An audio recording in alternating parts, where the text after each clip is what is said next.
Hello friends, welcome back to our channel Mailthogai Studio. இந்த வீடியோல இந்த மாதிரி cloth இருக்குலையா நம்ம எம்ப்ராய்டரி பண்ற cloth-ஓட edge-ல அதாவது இந்த இடத்துல வந்து cloth வந்து இருக்காது frame fix பண்றதுக்கு அந்த மாதிரி situationல எப்படி வந்து இன்னொரு cloth attach பண்ணி இந்த frame fix பண்றது அப்படினு பார்க்கலாம். இப்போ இது வந்து நம்ம next tutorial-க்காக ரெடி பண்ணிட்டு இருந்த parrot design. இப்போ இது வந்து நம்ம small size frame வச்சு போட்டதனால இப்படி கரெக்ட்டா இருந்துச்சு. இந்த அளவுக்கு ஃபிட் பண்ணி நம்ம பண்ணிட்டு இருந்தோம். இப்போ வந்து இது எடுத்துட்டு பெரிய size frame ஃபிட் பண்ணும்போது கரெக்ட்டா வரல. இப்போ பாருங்க. நம்ம லாஸ்டா 18 inch frame வாங்கி இருந்தோம் இல்லையா? அத வந்து fix பண்ணோம் அப்படினா நம்ம இந்த edge-ல வந்து டிசைன் பண்ணிட்டோம். சோ இந்த இடத்துல கரெக்ட்டா இருக்கு. இந்த இடத்துல பாருங்க உங்களுக்கு frame வந்து கொஞ்சம் cloth பத்தல. இப்போ அதுவும் இல்லாம லாஸ்டா வந்து நம்ம ஒரு bead work motif போட்டுருந்தோம் இல்லையா? அது கரெக்ட்டா இந்த ஸ்டாண்டோட எட்ஜ்ல வருது. சோ நம்ம அப்படியே பீட வச்சு அப்படியே இந்த ஸ்டாண்ட் ஃபிக்ஸ் பண்ணோம் அப்படினா கரெக்ட்டா நிக்காது. கிளாத் வந்து நல்லா லூஸ் ஆயிடும். சோ அதனால இந்த பார்ட்ல வந்து ஃப்ரேம் வர கூடாது. அப்படினா நம்ம வந்து கொஞ்சம் இங்க தள்ளி வைக்கணும். பாருங்க இந்த அளவுக்கு வைக்கணும். இந்த அளவுக்கு வச்சா இந்த சைடு ஃபேப்ரிக் பத்தல, இந்த சைடு ஃபேப்ரிக் பத்தல. இப்படி இருக்கிற சிச்சுவேஷன்ல இந்த சிச்சுவேஷன் வந்து நமக்கு மேக்ஸिमम ப்ளவுஸ் வர்க் பண்ணுவோம் இல்லையா? அப்ப ஸ்லீவ் பார்ட்ல இது வரும். ஏனா ஸ்லீவ் வந்து இந்த மாதிரி எட்ஜ்ல தான் நம்ம போட்டுருப்போம். இந்த மாதிரி எட்ஜ்ல போடும்போது இந்த இடத்துல இருந்து நம்ம டிசைன் பண்ற மாதிரி வரும். சோ நீங்க வந்து இந்த இடத்துல ஒரு ஃபேப்ரிக் அட்டாச் பண்ணிட்டு அதுக்கு அப்புறமா வந்து ஃப்ரேம் ஃபிக்ஸ் பண்ணனும். இது எப்படி பண்றதுன்னு பார்க்கலாம். பாருங்க நமக்கு இந்த இடத்துல ஃபேப்ரிக் இருக்கு. அதனால நல்லா இப்படி இழுத்து விட்டுக்கோங்க. இந்த டிசைன்லயும் நம்ம படக்கூடாது. சோ கிளாத் வந்து நல்லா இப்படி வெச்சுக்கலாம். இந்த டிசைனுக்கு பக்கத்துல இது வரைக்கும் நமக்கு ஃப்ரேம் இருக்கணும். இதுவே வந்து லைட்டா thread work அப்படி பண்ணிருந்தோம் அப்படினா ஃப்ரேம் அந்த இடத்துலயே போட்டுக்கலாம். அப்ப வந்து ரொம்ப உங்களுக்கு வந்து சுருங்காது கிளாத். இந்த மாதிரி திக்கான வர்க், bead work, அதுக்கு அப்புறம் சர்தோசி இந்த மாதிரி திக்கான French knot இதெல்லாம் போட்டு அதுக்கு மேல வந்து ஃப்ரேம் ஃபிக்ஸ் பண்ணாதீங்க எப்பவுமே. இப்போ இந்த பேலன்ஸ் கிளாத்தை வந்து இப்படி அட்ஜஸ்ட் பண்ணி வெச்சுக்கலாம். இந்த அளவுக்கு வருது. ரிமைனிங் இந்த அளவுக்கு கிளாத் வந்து நம்ம வேற கிளாத் அட்டாச் பண்ணனும். இந்த thread சுத்தி இருக்குறத நம்ம அடியில வைப்போம்.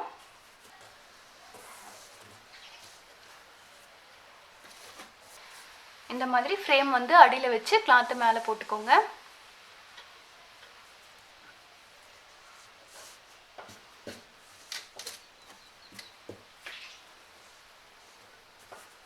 இதுக்கு அட்டாச் பண்றதுக்காக நான் இன்னொரு ஃபேப்ரிக் எடுத்துர்க்கேன். இதுவும் காட்டன் ஃபேப்ரிக் தான். இந்த மாதிரி நீங்க ஒரு காட்டன் ஃபேப்ரிக் எடுத்துக்கோங்க. காட்டன் ஃபேப்ரிக் எடுத்துட்டு பாருங்க கரெக்ட்டா இது மேல ஓவர்லே ஆகற மாதிரி வெச்சுக்கோங்க. ரொம்ப இருக்கு இந்த இடத்துல இப்படி வைக்க வேண்டாம். கொஞ்சம் இது மேலயே தள்ளி வெச்சுக்கலாம். ஏனா நமக்கு டிசைன் இங்க தான் இருக்கு. சோ இதுக்கு மேலயே நல்லா தள்ளி வெச்சுக்கோங்க. இந்த அளவுக்கு கூட நீங்க வெச்சுக்கலாம். ஏனா இந்த டிசைனை டிஸ்டர்ப் பண்ணாம இருக்கணும் அவ்வளவுதான். இந்த அளவுக்கு வெச்சிட்டு நெக்ஸ்ட் இந்த அவுட்டர் ஃப்ரேம் இருக்கு இல்லையா? இத வந்து மேல வச்சு ஃபிக்ஸ் பண்ணிக்கலாம். இப்போ கிளாத்ல கொஞ்சம் நல்லா சுருக்கம் எல்லாம் எடுத்து வெச்சுக்கோங்க.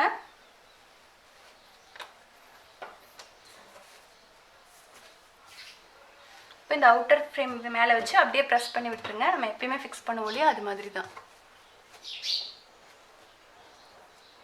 இப்படி ஃபிக்ஸ் பண்ணிட்டு இந்த ஃப்ரேமை வந்து லைட்டா டைட் பண்ணிக்கோங்க. ரொம்ப டைட் பண்ணிர வேண்டாம். லைட்டா டைட் பண்ணிக்கலாம். லைட்டா டைட் பண்ணிட்டு இனி சுத்தி இருக்கிற கிளாத் நம்ம இழுத்து விட்டு அட்ஜஸ்ட் பண்ணனும். பாருங்க இந்த மாதிரி சுத்தியும் கிளாத் நல்லா இழுத்து விட்டுக்கோங்க. லைட்டா இழுத்து விட்டுக்கோங்க. சுருக்கம் இல்லாம இருக்கிறதுக்காக தான்.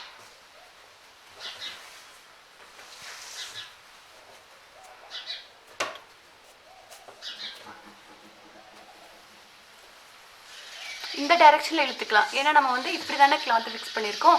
இந்த சைடு இழுத்தீங்கன்னா கிளாத் வந்து இந்த மாதிரி வந்துரும். சோ இந்த சைடு அதிகமா இழுக்காதீங்க. இந்த சைடு இழுத்து அட்ஜஸ்ட் பண்ணிக்கோங்க.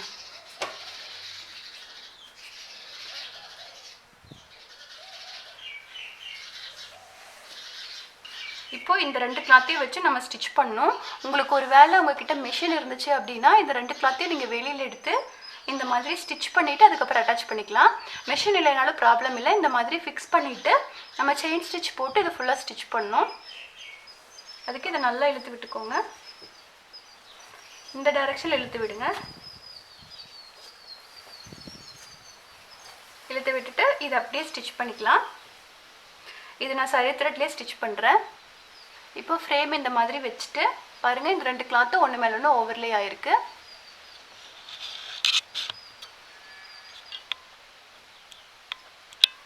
நம்ம நார்மல் செயின் ஸ்டிட்ச் போடுவோம் இல்லையா? அது மாதிரி தான். ரொம்ப இங்க பக்கத்துல இருந்து ஸ்டிட்ச் பண்ணனும் இல்ல. இந்த அளவுக்கு இருந்து நீங்க ஸ்டிட்ச் பண்ணிக்கலாம். இப்படி த்ரெட்டை மேலே எடுத்துகிட்டு நார்மல் செயின் ஸ்டிச் போடுவோம் இல்லையா, கொஞ்சம் கிளாத்து லூஸாக இருந்தாலும் பரவாயில்ல, அப்படியே ஸ்டிச் பண்ணிக்கோங்க. இந்த மாதிரி செயின் ஸ்டிச் போட்டு இந்த 2 கிளாத்தையும் அட்டாச் பண்ணிக்கலாம். இதுக்கு வந்து செயின் ரொம்ப சின்ன சின்னதாக போடணும்னு இல்லை, ஜஸ்ட் இதை வந்து அட்டாச் பண்ணுறதுக்காக தான் நம்ம போடுறோம். கொஞ்சம் பெரிய செயினாகவே போட்டுக்கலாம். இங்கேருந்து இந்த எட்ஜ் வரைக்கும் இந்த மாதிரி செயின் ஸ்டிச் போட்டுக்கலாம். நான் போட்டுட்டு காட்டுறேன். இப்போ பாருங்கள், ஃபுல்லாமே ஸ்டிச் பண்ணியாச்சு. இப்போ 2 கிளாத்தும் நல்லா ஜாயிண்ட் ஆயிடுச்சு. ஜாயின் பண்ணிவிட்டு இன்னும் கொஞ்சம் கொஞ்சம் சுருக்கம் இருக்குது. ஏன்னா நம்ம அப்போ ரொம்ப நல்லா இழுக்கலை, டைட்டாக இழுக்கலை. அதனால் இந்த ஃப்ரேம் சுற்றி நல்லா டைட் பண்ணணும். பாருங்கள், இந்த ஃப்ரேமோட எட்ஜில் காட்டுறேன். இந்த மாதிரி நல்லா டைட்டாக கிளாத்தை இழுத்துக்கோங்க. கிளாத்தை இழுக்கும்போது அப்படியே ஸ்ட்ரைட்டாக இழுக்காதீங்க, கொஞ்சம் இந்த மாதிரி ஸ்லாண்டிங்காக இழுத்திங்கன்னா உங்களுக்கு கிளாத்து வந்து டேமேஜ் ஆகிறது கொஞ்சம் கம்மியாகும். இது வந்து காட்டன் கிளாத்னால அவ்வளோக்கா டேமேஜ் ஆகாது. இதுவே வந்து உங்களுக்கு சில்க் காட்டன் இல்லாட்டி பியூர் சில்க் கிளாத் இருந்துச்சுன்னா கொஞ்சம் டேமேஜ் ஆகும். அதுக்காக தான் சொல்கிறேன், கொஞ்சம் கிராஸாக இழுங்க. இந்த மாதிரி இந்த ஃப்ரேம் சுற்றி உங்களுக்கு டைட்டாகிறது நல்லா தெரியும்னு நினைக்கிறேன். இந்த ஃப்ரேம் சுற்றியுமே இந்த மாதிரி நல்லா இழுத்து விட்டுக்கோங்க. இப்போ நீங்கள் கிளாத்தை வந்து கொஞ்சம் லூஸாக விட்டுட்டு நீங்கள் ஏதாவது ஒரு டிசைன் போட்டுட்டு நெக் ஷேப்பே நீங்கள் டிசைன் பண்ணிவிட்டு திரும்ப இந்த ஃப்ரேம்லேருந்து கிளாத்தை எடுத்து பார்த்தீங்க அப்படின்னா நல்லா சுருக்கமாக இருக்கும். அதனால் நல்லா நீங்கள் டைட்டாக ஃபிக்ஸ் பண்ணிக்கோங்க. கிளாத்தை நல்லா டைட்டாக ஃபிக்ஸ் பண்ணிவிட்டு ஒர்க் பண்ணிங்கன்னா உங்களுக்கு எந்த சுருக்கமும் வராது, நீட் ஃபினிஷிங் கிடைக்கும். ஓகே, இப்போ நல்லா ஃப்ரேம் வந்து டைட் பண்ணியாச்சு. நெக்ஸ்ட்டு வந்து நம்ம டுட்டோரியலுக்காக இந்த பேரட் ரெடி பண்ணிகிட்டு இருந்தோம். அதை வந்து நான் ஸ்மால் சைஸ் ஃப்ரேமில் போட்டுட்டு இருந்தேன்.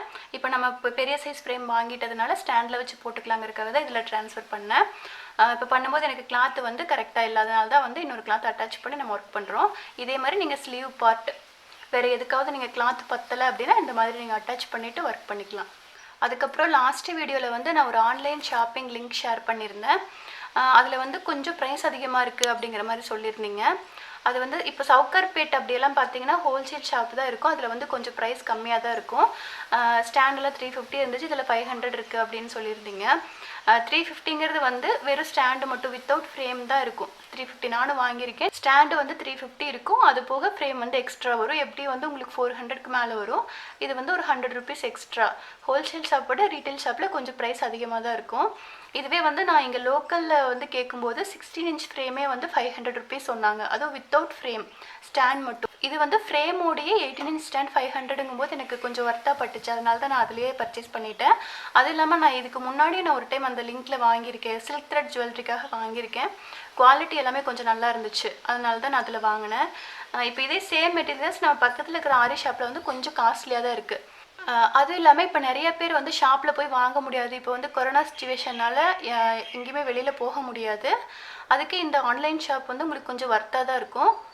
அது இல்லாமல் நிறைய பேர் வந்து சவுகார்பேட் போய் வாங்க முடியாது. ஏன்னா சென்னையில் இருக்கிறவங்கன்னா போய் வாங்கலாம், மற்ற லொக்கேஷன்லேருந்து நிறைய பேர் இருக்காங்க இல்லையா, அவங்களுக்கு இந்த லிங்க் கண்டிப்பாக யூஸ்ஃபுல்லாக இருக்கும். ஓகே, உங்களுக்கு ரேட்டு வந்து ஓகே அப்படின்னு பட்டுச்சு அப்படின்னா நீங்கள் அதில் வாங்கிக்கலாம்.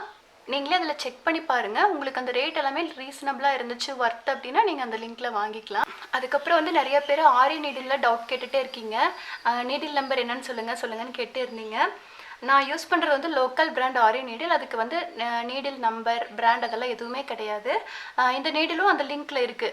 20 ருபீஸ் போட்டிருந்தாங்க இல்லையா, அந்த நீடில் தான் இது. 28 ருபீஸ் போட்டிருந்தாங்க இல்லையா, அந்த நீடில் தான் வந்து துலிப் பிராண்டு. துலிப் பிராண்டு வாங்கினீங்க அப்படின்னா நம்பர் 14 இருக்கும். அது வந்து நார்மல் த்ரெட் ஒர்க் பண்ணுறதுக்கு யூஸ் பண்ணிக்கலாம். அதுலேயே நம்பர் 23 இருக்கும். அது வந்து உங்களுக்கு சர்தோசி பீட் ஒர்க் பண்ணுறதுக்கு யூஸ் பண்ணிக்கலாம். துலிப் பிராண்ட் நீடில் பாருங்கள், இது வந்து ஜப்பான் பிராண்டு. இந்த இடத்துல கொஞ்சம் பட்டையாக இருக்கும். இதுதான் வந்து துலிப் பிராண்ட் ஆரி நீடில். இப்போ நம்ம யூஸ் பண்ணுறது வந்து இது லோக்கல் பிராண்டு. துலிப் பிராண்ட்லேயும் 2 டைப் நீடில் தான். நம்பர் 14 வந்து த்ரெட் ஒர்க் பண்ணுறதுக்கு, நம்பர் 23 வந்து பீட்ஸு சர்தோசி எல்லாம் ஒர்க் பண்ணுறதுக்கு யூஸ் பண்ணுவாங்க. இதுலேயும் 2 டைப் நீடில் தான் இருக்குது. பாருங்கள், இந்த லென்த் அதிகமாக இருக்கு இல்லையா, இந்த லென்த் அதிகமாக கொஞ்சம் தின்னாக இருக்கும். இது வந்து பீட் ஒர்க் சர்தோசி ஒர்க் பண்ணுறதுக்கு யூஸ் பண்ணிக்கலாம். உங்களுக்கு ஈஸியாக வந்து பீட் சர்தோசி இதுக்குள்ளே போயிடும். அதுக்காக தான் இந்த நீடில் யூஸ் பண்ணுறோம். நெக்ஸ்ட்டு வந்து இந்த நீடில், இதுதான் வந்து நம்ம மேக்ஸிமம் யூஸ் பண்ணுறது. த்ரெட் ஒர்க் பண்ணுறதுக்கு எல்லாத்துக்குமே இந்த நீடில் யூஸ் பண்ணிக்கலாம். இது வந்து நார்மலாக ஒரு மெட்டலில் தான் கிடைக்கும். நான் வந்து த்ரெட்டை சுற்றிருக்கேன். இந்த த்ரெட்டு சுற்றுறது எப்படின்னு சொல்லி உங்களுக்கு தனியாக ஒரு வீடியோ போட்டிருக்கேன், நீங்கள் செக் பண்ணி பாருங்கள். இந்த மாதிரி சுற்றிட்டு நீங்கள் ஒர்க் பண்ணும்போது கொஞ்சம் க்ரிப்பாக இருக்கும். அதுக்காக தான். நீங்கள் துலிப் பிராண்டில் ப்ராக்டிஸ் பண்ணியிருந்தீங்கன்னா அது வாங்கிக்கோங்க. அப்படி இல்லைனா லோக்கல் பிராண்ட் ஆரி நீடிலும் வாங்கிக்கோங்க. இது வாங்கிட்டு இந்த மாதிரி த்ரெட்டு சுற்றி வச்சுக்கிட்டிங்கன்னா உங்களுக்கு ஈஸியாக இருக்கும். ஓகே, இதில் ஏதாவது உங்களுக்கு டவுட் இருந்துச்சுன்னா கமெண்ட் பாக்ஸில் கேளுங்க. அண்ட் வீடியோ பிடிச்சிருந்தா மறக்காமல் லைக் பண்ணுங்கள், ஃப்ரெண்ட்ஸ் அண்ட் ஃபேமிலி ஷேர் பண்ணுங்கள். அண்ட் சேனலை ஃபஸ்ட் டைம் பார்க்குறீங்கன்னா சப்ஸ்கிரைப் பண்ணிக்கோங்க. Thank you friends.